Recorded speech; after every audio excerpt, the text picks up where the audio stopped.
A GB News audience member has furiously said that the late Queen Elizabeth II would not have allowed Keir Starmer to do what he is doing.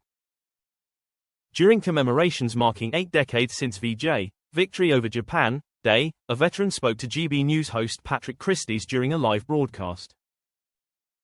The former serviceman detailed personal reflections about his family's wartime service and admitted that his uncle, who died a few years ago, had been stationed in Singapore during the war.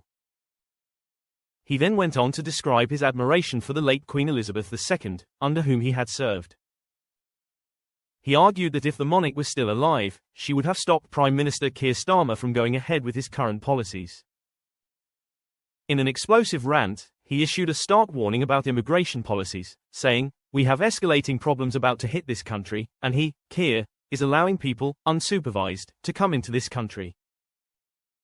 He then gave a prediction about current border management during the broadcast. "Mark my words, in 12 months, you will see murders and all sorts on the streets." Despite expressing his pride in his military endeavors, he then displayed deep dissatisfaction with modern Britain. "We're proud of what we did, but we're not happy today. It's a disgrace." Patrick Christys also quizzed audience members on whether they think Britain was worth fighting for. Channel crossings have reportedly surged to over 50,000 under Sir Keir Starmer after he became Prime Minister. Earlier this week, a frosty confrontation took place on GB News when Robert Bates of the Centre for Migration Control clashed with political analyst Fahima Mohammed.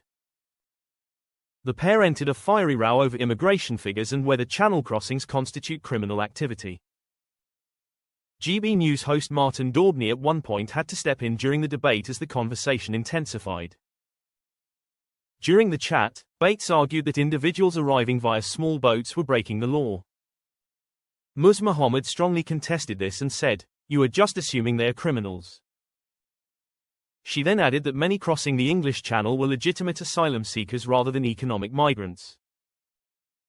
The frosty exchange showed deep divisions over how to interpret migration data and whether unauthorized entry automatically makes someone a criminal, with many critics arguing there is no realistic other way they can apply for asylum.